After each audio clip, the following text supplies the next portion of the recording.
말씀의 제목은 할례를 행하라라고 하는 말씀의 제목입니다.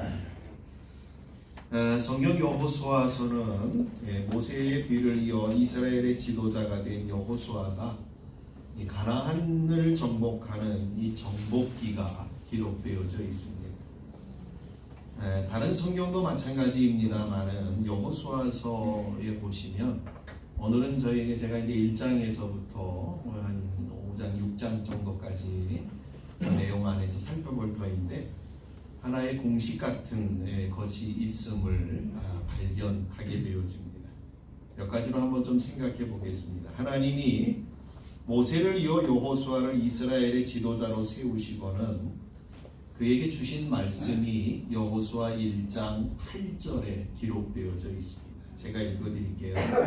이 율법책을 내 입에서 떠나지 말게 하며 주야로 그것을 묵상하여 그 안에 기록된 대로 다 지켜 행하라. 그리하면 내 길이 평탄하게 될 것이며 내가 형통하리라. 사실 이스라엘의 지도자였던 모세는 하나님의 특별한 섭리 가운데서 애굽의 왕궁의 왕자로서 그가 성장하였습니다. 그래서 그는 애굽의 모든 학문들을 섭렵할 수 있는 기회가 주어졌습니다만은 사실 이 모세의 뒤를 이은 이 여호수아는 이 애굽에서 이스라엘 백성들이 종살이 하던 때에 있었던 그러한 사람이었기 때문에 어떠한 학문을 연마한다든지 배울 수 있는 기회가 없었던 사람이었습니다. 그런데 하나님이 여호수아를 이 모세의 뒤를 이어 이스라엘의 지도자로 삼으신 후에 그에게 하신 말씀을 보시면 하나님이 이 여호수아에게 너 운변학원 좀 다녀야 되겠다. 뭐 경영학을 좀 배워야 되겠다. 아니면 수사학을 배워야 되겠다. 이렇게 말씀하지 않으셨다라고 합니다. 하나님이 이 여호수아에게 하신 말씀은 율법책을 내 입에서 떠나지 않게 하라라고 하는 이 한 가지의 내용이었습니다. 이 말씀은 여러분이 잘 아시는 것처럼 하나님과의 긴밀한 관계를 나타내는 말입니다. 그렇죠? 그러니까 하나님의 말씀에서 떠나지 않고 우리의 삶의 전 영역이 말씀에 붙들려서 하나님과의 말씀과의 깊은 관계 속에서 살아가는 것, 그것을 하나님이 여호수아에게 요구하셨다라고 하는 거예요. 다시 말씀드리면 하나님이 여호수아를 이스라엘의 지도자로 세우고 가장 중요하게 여긴 것이 뭐냐면 그가 세상적으로 뛰어난 어떠한 것들을 소유하는 것이 아니라 하나님과의 바른 관계가 가장 중요하다라고 하는 것을 그에게 말씀하시고 깨우쳐 주셨다라고 하는 것입니다. 가나안을 정복하는 정복기에 가장 중요한 관문이 있었습니다. 그것은 여호수아서를 쭉 읽어보시면 아시겠지만 하나는 요단강이었고 하나는 여리고라고 하는 성이었습니다. 요단강을 건너는 사건에 대하여 여호수아 4장에서 기록하고 있는데 이 사건에서도 하나님이 여호수아와 이스라엘 백성들에게 가장 먼저 명하신 일이 있습니다.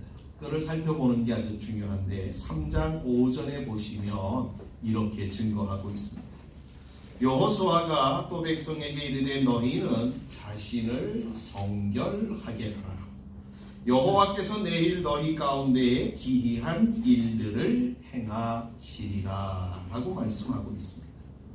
하나님은 이 여호수아가 이스라엘 백성들에게 야 너희가 요단강을 건너가야 되니까 교각을 세우고 우표를 놓아서 건너가라 라고 하는 식의 방법론을 말씀하시지 않았습니다. 이스라엘 백성들로 하여금 하나님 앞에 하라고 하신 것은 한 가지입니다. 그것이 뭐라고요? 성결해라. 깨끗해라. 깨끗하게 구별하라 라고 하는 것 그거 하나였습니다. 그러면 그 다음에 말씀이 중요하죠. 하나님이 어떻게 하신다고요? 기이한 일들을 너희 가운데서 하나님이 행할 것이다 그렇죠? 지금 하나님 분명하게 하나님이 하실 일들과 이스라엘 백성들이 해야 될 일들을 분명하게 하나님이 구분하셔서 말씀하고 있는 거예요. 그러니까 이스라엘 백성들이 할 일은 하나예요. 성결해서 구별하는 것. 다시 말씀드리면 하나님이 가장 중요하게 여기시고 말씀하신 것은 바로 하나님과의 관계다라고 하는 것. 오늘 본문에는 더욱 기가 막힌 내용이 기록되어져 있습니다. 아니, 하나님이 어떻게 이러한 명령을 내릴 수 있을까라고 하는 의아해할 정도로 하신 말씀이 있습니다. 여기서 중요한 것은 이스라엘 백성들이 하나님이 성결하라고 하신 말씀대로 그들이 자신을 구별하고 성결할 때에 어떠한 일이 벌어졌냐? 요단강을 마른 땅같이 건너가는 일들이 그들에게 일어났다라고 하는 것이 성경의 증거인 것입니다. 요단강을 건넌 이스라엘은 길갈이라고 하는 것에 도착하였습니다.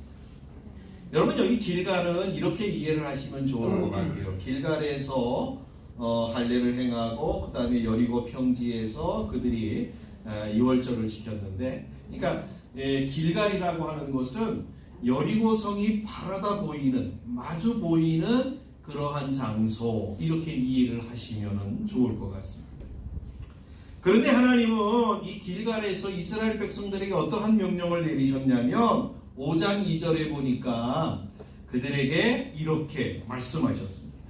그때 여호와께서 여호수아에게 이르시되 너는 부싯돌로 칼을 만들어 이스라엘 자손들에게 다시 할례를 행하라 하시매 라고 말씀하고 있습니다. 그 내용에 대해서 왜 할례를 행하라고 하셨냐라고 하는 그 내용에 대해서는 3절부터 4절, 5절까지 계속해서 말씀하고 있음을 보게 되어집니다. 그렇죠? 그러니까 기존에 할례를 행하였던 것이 광야 40년 동안 멈추었다가 다시 광야 40년을 지나서 요단강을 건넌 후에 길갈에 도착해서 다시 할례를 지금 이스라엘 백성들에게 하나님이 명하시고 있는 겁니다. 여러분, 할례가 뭔지 잘 아시죠? 할례는 남자 아이의 생식기의 포피를 칼로 자르는 것입니다. 3절에 보시면 이 할례를 할례산에서 행하였다 이렇게 성경이 이야기하고 있는데, 사실 여기 할례산은 이 지명의 이름이 아닙니다. 여러분 가지고 있는 성경에 그 할례산이라고 하는 데에 숫자가 매겨져 있고 그 맨 밑에 나나주에 보시면 이 할례산의 이름을 뭐라고 얘기를 하냐면 기브롯 하할랄롯이라고 표기해주고 있어요. 그렇죠? 그러니까 할례산이라고 하는 이름은 없는 것이고 원래 이 산의 이름은 기브롯 하할랄롯이라고 하는 것이에요. 근데 성경이 뭐라고 지명을 부르고 있냐면 할례산 이렇게 지명하고 있어요.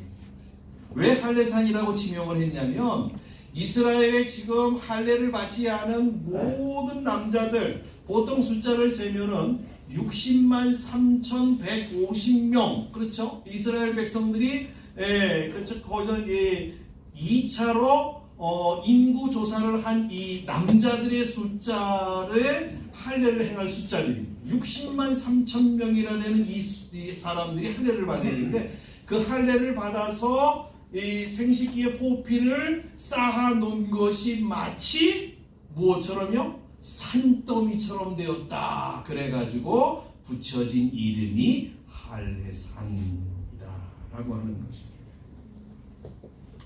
여러분, 처음 할례 의식이 행하여지던 때는 언제였냐면 아브라함 때였습니다. 아브라함이 99세 되던 때에 하나님은 아브라함과 언약을 맺으면서 하나님의 백성, 아브라함이 하나님의 백성이다라고 하는 것을 증명하기 위한 표식으로 하나님이 그의 몸에 하나님이 할례를 행하도록 하셨습니다. 이것은 다른 말로 이야기하면 하나님께서 그에게 주신 언약들, 약속들을 내가 반드시 행하겠다라고 하는 증표인 것입니다. 이것이 아브라함에게서만 끝난 것이 아니라 이스라엘에게 계속해서 적용되어져 시행하던 것이 지금에 이른 것입니다. 그런데 중요한 것은 지금 이 할례를 행하고 있는 지역이 어디냐면 앞에서 말씀드렸던 것처럼 이 요단강을 건넌 후에 처음 만났던 지역이었던 길갈이라는 곳입니다. 여리고성이 바라다 보이는 곳이에요. 반대로 말씀드리면 여러분 이렇게 한번 이해를 하시면 좋을 것 같아요. 여리고성의 사람들이 지금 이스라엘이 진격해 오는 것을 지금 계속해서 망을 보고 있는 거예요. 지켜보고 있는 거예요. 근데 이스라엘 사람들이 길갈에 와서 쫙 텐트를 치고 거기에다 진영을 펼쳐놓고 거기서 지금 있는 거예요. 그런데 거기에서 군사들을 훈련하고 그래서 전쟁을 준비하는 것이 아니라 무슨 일을 하고 있냐면 하나님의 명령에 따라서 그들이 뭐 하고 있어요? 할례를 행하고 있는 거예요. 할례. 이거를 누가 지켜보고 있는 거예요? 여리고성의 사람들이 다 지켜보고 있는 거예요. 여러분 할례를 행하면 보통 일주일 동안 여러분 아이들 할례 행한 아이들 아시잖아요. 엉덩이 뒤로 빼고 걷지도 못하잖아요. 보통 3일째가 가장 고통스럽다고 그래요. 그러니까 이 한 일주일 정도 고통스러운데 이걸 지금 보고 있는 거예요. 여러분 창세기 35장에 보시면 이 할례 사건에 대한 내용이 하나가 증거되어지고 있죠. 야곱의 딸 디나가 세겜성에 구경 갔다가 그만 세겜성의 추장인 하몰의 아들 세겜으로부터 겁탈을 당하는 사건이 나옵니다. 그런데 세겜이 디나를 너무나 사랑하여 결혼을 요청하기 위하여서 야곱을 찾아왔을 때에 디나의 오라버지들이 이 세겜에서 세겜성의 모든 남자들이 다 할례를 받으면 결혼을 허락하겠다라고 하는 조건을 내겁니다. 그 조건을 좋게 여긴 세겜성의 사람들이 다 할례를 받았습니다. 그리고는 할례를 받고 가장 고통스러운 3일째 되는 날 야곱의 아들들 중에 두 아들이 레위와 시므온이 칼을 가지고 여러분 세겜성에 들어가서 모든 남자들 할례를 받고 고통 가운데 있는 남자들을 다 칼로 다 죽여버리고 말았습니다. 왜 세겜성의 사람들이 하나도 이 두 사람이 자기 물론 저 종들을 데리고 갔겠습니다만은 왜 하나도 같이 싸워보지도 못하고 이렇게 몰살을 당했습니까? 그럼 이 할례 때문에 그렇습니다. 가장 고통스러운 3일째 되는 날 이 레위와 시므온이 세겜성을 공격하였기 때문에 그렇습니다. 반대로 말씀드리면 레위와 시므온은 바로 이것을 역이용하여 세겜 사람들을 살인한 것이다라고 할 수 있습니다. 그들이 3일째 되는 날에 여러분 이것을 한번 좀 잘 생각해 보십시오. 왜 이걸 제가 말씀드리냐면 할례를 받은 이스라엘을 여리고성 사람들이 다 지켜보고 있는 겁니다. 만약에 그들이 여리고성 사람들이 할례를 행하고 3일째 되는 날 가장 극심한 고통 가운데 있다라고 하는 것을 그들이 다 압니다. 그렇다고 한다면 그들이 3일째 되는 날에 만약에 이스라엘 진영을 급습하였다라고 한다면 어떠한 현상이 벌어졌을까요? 이스라엘은 아마도 창세기 35장의 사건이 그대로 재현되지 않았습니다. 아마 속수무책으로 당할 수밖에 없는 상황이다라고 하는 것입니다. 그럼에도 불구하고 여리고성의 사람들은 이스라엘 진영을 공격하지 않았습니다. 그 이유에 대하여서 성경은 두 군데서 이렇게 증거하고 있습니다. 여호수아서 2장 8절 이하의 말씀에 보시면 이렇게 증거하는 내용 기록입니다. 또 그들이 눕기 전에 라합이 지붕에 올라가서 그들에게 이르러 말하되 여호와께서 이 땅을 너희에게 주신 줄을 내가 아노라. 우리가 너희를 심히 두려워하고 이 땅 주민들이 다 너희 앞에서 간담이 농나니 이는 너희가 애굽에서 나올 때에 여호와께서 너희 앞에서 홍해물을 마르게 하신 일과 너희가 요단 저쪽에 있는 아모리 사람의 두 왕 시흔과 옥에게 행한 일 곧 그들을 진멸시킨 일을 우리가 들었음이니라. 우리가 듣자 곧 마음이 녹았고 너희로 말미암아 사람이 정신을 잃었나니 너희 하나님 여호와는 위로는 하늘에서도 아래로는 땅에서도 하나님이시니라. 여러분, 이 말씀은 그 여리고성을 정탐하러 온 정탐꾼들에게 라합이 해준 말이었습니다. 라합의 말에 의하면 여리고성의 사람들은 이스라엘 사람들을 보자마자 간담이 높고 그야말로 공포감에 사로잡혔다라고 하는 이야기입니다. 그 이유가 뭐냐면 이스라엘에게는 하늘과 땅의 가장 위대한 신인 여호와 하나님이 있기 때문이다라는 것입니다. 가나안을 비롯한 여리고성의 사람들에게 그 사람들이 섬기는 아주 가장 큰 신이 있습니다. 그 신의 이름이 뭐냐면 엘이라고 하는 신입니다. 그 엘이라고 하는 신은 어떠한 신이냐면 바다를 주관하는 신입니다. 그렇죠? 그러니까 이 가나안과 여리고성에 사는 사람들은 엘이라고 하는 신이 이 세상에서는 최고의 신이라고 해요. 근데 듣도 보지도 못한 이스라엘의 신이라고 하는 여호와가 이스라엘 백성들을 이끌고 홍해라고 하는 홍해를 두동강이를 내서 이스라엘 백성들을 건너게 하신 거예요.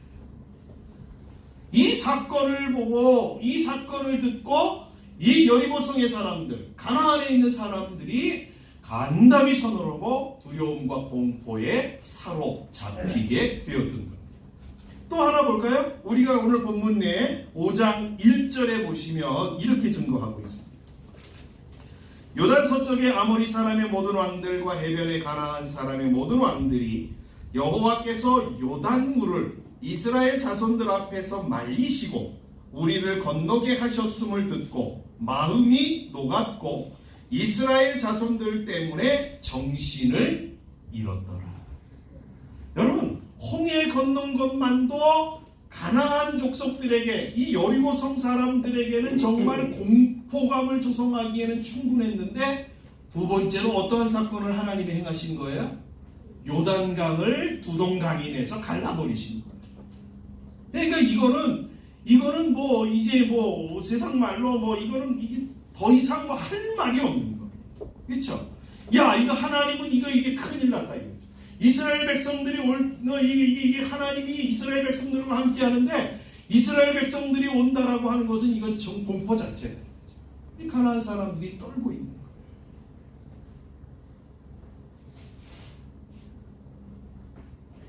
거기다가 지금 이 요단 동쪽의 가장 큰 나라라고 할 수 있는 아모리 사람의 두 왕 시온과 옥을 아주 쉽게 제압하고는 가나안을 향하여 돌격하는 이스라엘을 보고는 여리고성의 사람들은 정말로 정신을 잃어버릴 정도였습니다. 그런데 한번 생각해 보십시오. 이스라엘 사람들이 다 할례를 받고 3일째 되는 날에 고통 가운데 있을 때에 여리고성의 사람들이 마음먹고 이스라엘을 침공하였다라고 한다면 이스라엘도 세겜성처럼 속수무책으로 당하고 말았을 것입니다. 그러나 여러분 기억하십시오. 하나님은 이미 이것들을 다 염두에 두신 거예요. 이것들을 다 고려하신 거예요. 그래서 여리고성의 사람들로 하여금 공포에 사로잡히게 만들었던 것입니다. 이것은 반대로 생각하면 더 큰 은혜가 되어지는 거예요. 지금 이스라엘 사람들로 얼떨결에 요단강을 건넜지만 그들 앞에 요새로 세워져 있는 여리고성을 보고는 이스라엘 사람들은 그만 아연실색할 정도로 공포에 사로잡혔던 거예요.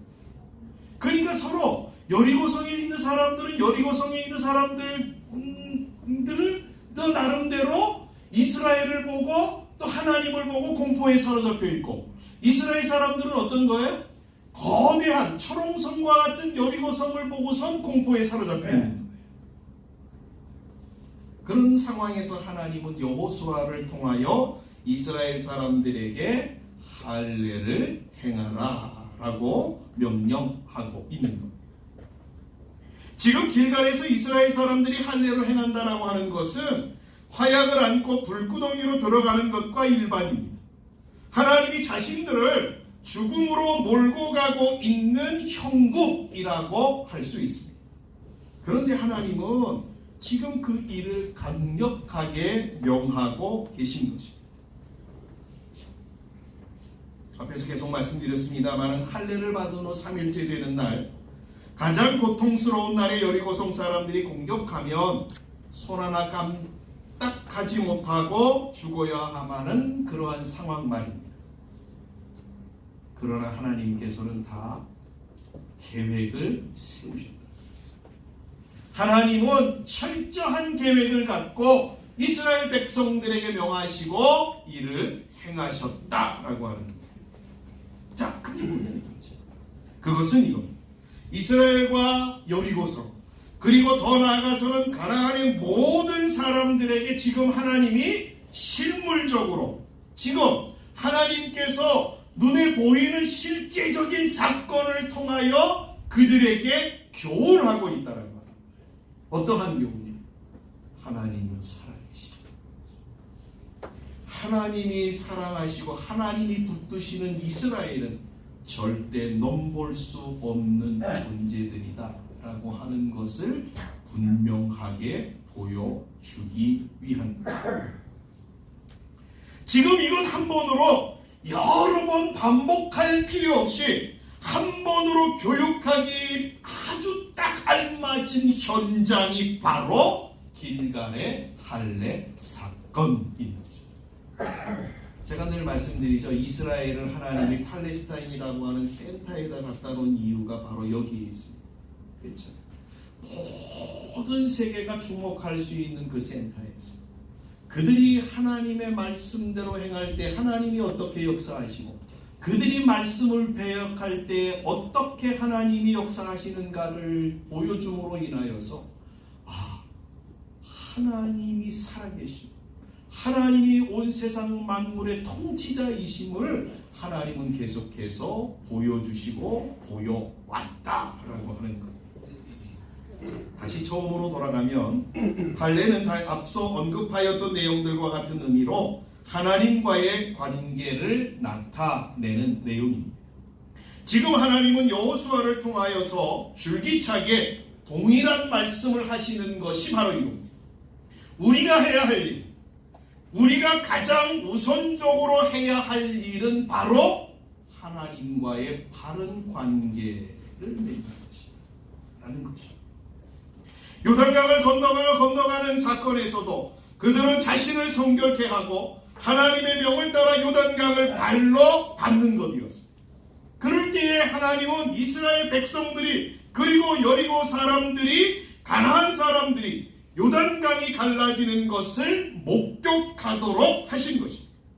여리고성 앞에서 할례를 행한 이스라엘, 하나님의 명을 따라 여리고성을 도는 일, 그리고 고함을 치는 일, 그것이 이스라엘 백성들이 한 게 전부였습니다.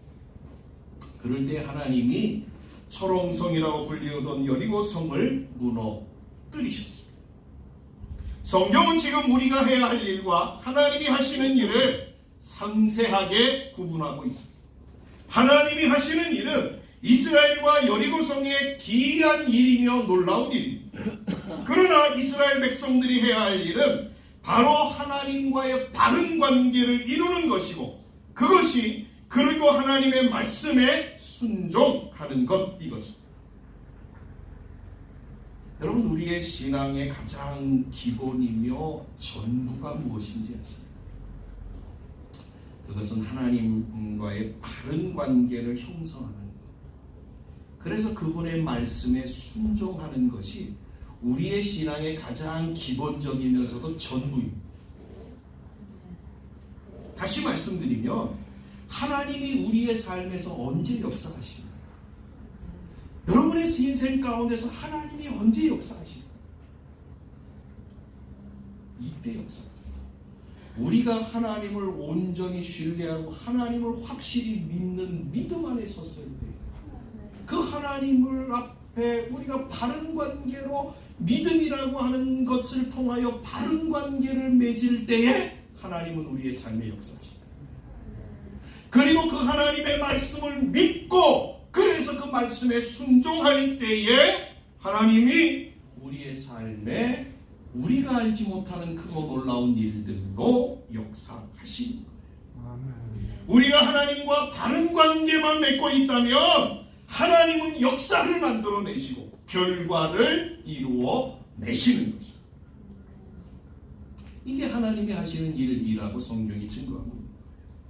요한복음 15장 1절과 2절에 보시면 이렇게 증거합니다. 나는 참 포도나무요 너 내 아버지는 농부라. 무릇 내게 붙어 있어 열매를 맺지 아니하는 가지는 아버지께서 그것을 제거해 버리시고 무릇 열매를 맺는 가지는 더 열매를 맺게 하려 하여 그것을 깨끗하게 하시느니라. 여러분, 이 말씀에도 더 많은 열매를 맺게 하려고 하시는 일이 무엇이냐면 깨끗하게 하는 것이다라고 증거하고 있습니다. 자, 그렇다고 한다면 하나님과의 바른 관계를 이룬다라고 하는 것이 무엇을 말하는 것일까?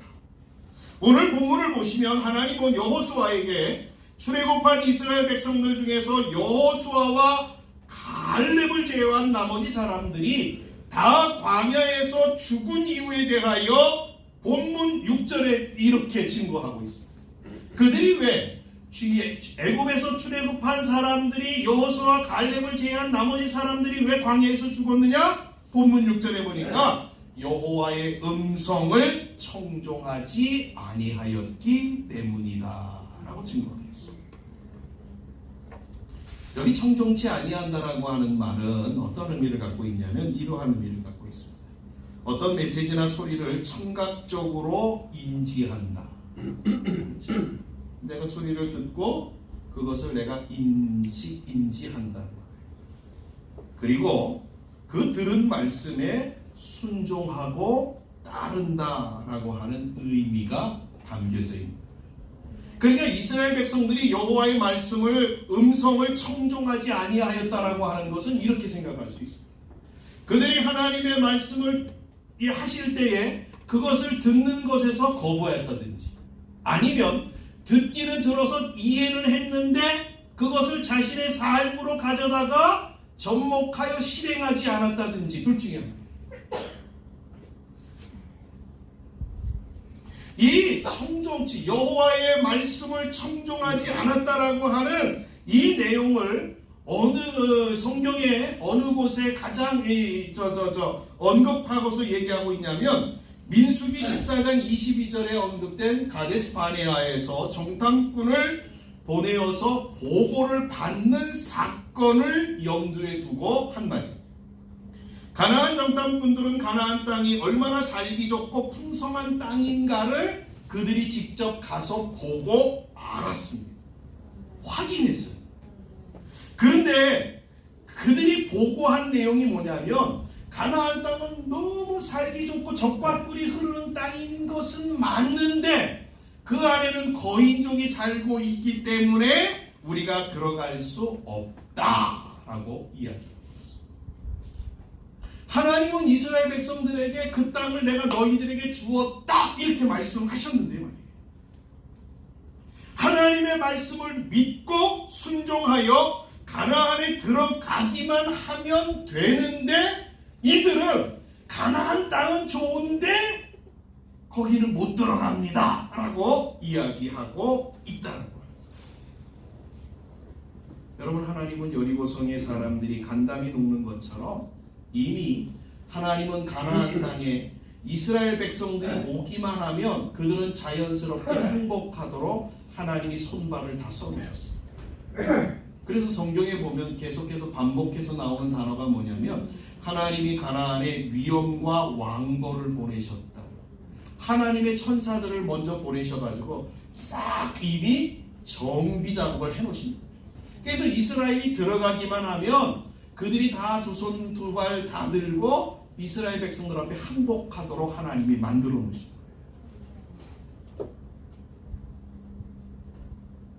할례도 마찬가지입니다.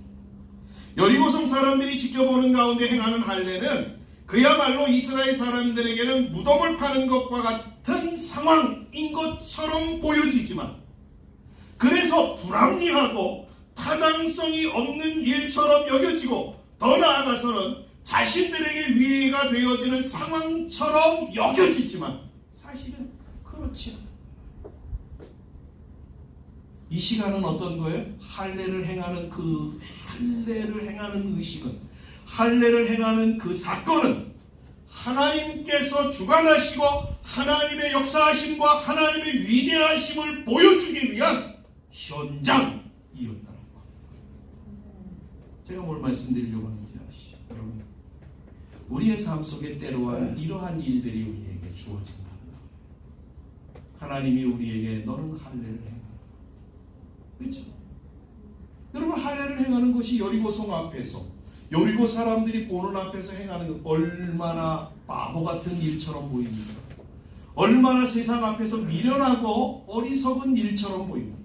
다시 말씀드리면 하나님께서 우리에게 하나님의 말씀대로 살아라 라고 하는 것이 세상적으로 보면, 세상의 지식적으로, 세상 사람들의 시각으로, 세상의 방법론적인 방법으로 보게 되어지면 얼마나 어리석고 미련하고 정말 보잘것없고 정말 그거는 정말 죽음으로 가는 길처럼 보인다는 거예요. 그러나 하나님이 뭐라고 말씀하시래요? 그 길이 죽는 길처럼 보이지만 그 길은 절대 죽는 길이 아니다. 말씀. 사도 바울은 고린도전서 1장 26절 이하에서 이렇게 이야기하고 있지 않습니까? 하나님은, 그렇죠?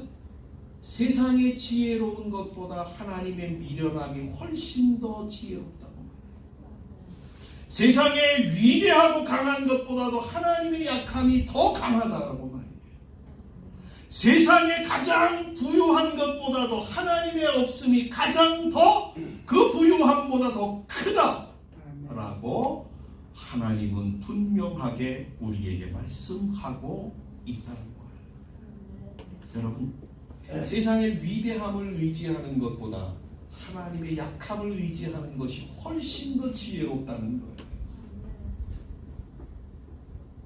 오늘 이 말씀을 저와 여러분들이 기억하시고, 하나님은 우리에게 요구하시는 것이 하나님과의 바른 관계, 하나님과의 온전한 관계, 하나님이 기뻐하시는 관계로 우리를 초대하고 있습니다. 저와 여러분들이 해야 할 일은 이거 하나입니다. 내가 하나님과의 바른 관계만 맺고 있다라고 한다면, 하나님 앞에서 바른 신앙인의 삶을 살아가고 있다면 하나님은 우리의 삶에 역사를 만들어 내시고, 하나님은 우리의 삶에 놀라운 하나님의 기가 막힌 일들로 우리의 눈이 보고 우리의 귀가 듣고 많은 사람들이 이것들을 같이 목격할 수 있도록 하나님이 역사해 주실 것입니다. 저와 여러분이 이 말씀을 기억하시고 우리가 먼저 해야 할 것이 할례를 행하는 것. 하나님 앞에 내가 정말 하나님의 택한 백성으로서 하나님 앞에 바르게 서 그 하나님과 바른 관계를, 이거 하나만 하시면 돼요. 우리에게 세상적으로 너무 많은 지식을 가르쳐서 그거 가지고 그거 가지고 행하라, 하나님 말씀하지 않습니다. 여러분, 세상의 지혜가 어디에 있습니까? 하나님이 가장 미련한 것이 세상의 지혜로움보다 지혜롭지 않습니까? 하나님의 미련함이 우리에게 더하지면 세상의 지혜를 뛰어넘는 거예요. 저와 여러분들이 이 사실을 기억하시고 우리가 해야 될 일, 할례를 행합니다. 하나님과의 바른 관계를 맺는 것, 이것을 저와 여러분들이 행하심으로 하나님의 역사를 여러분의 삶에서 경험하는 살아있는 신앙의 사람들이 되어지시기를 주님의 이름으로 간절히 축복합니다. 아멘. 기도하겠습니다. 사랑하는 하나님 아버지, 감사합니다. 저희들을 사랑하여 주시어서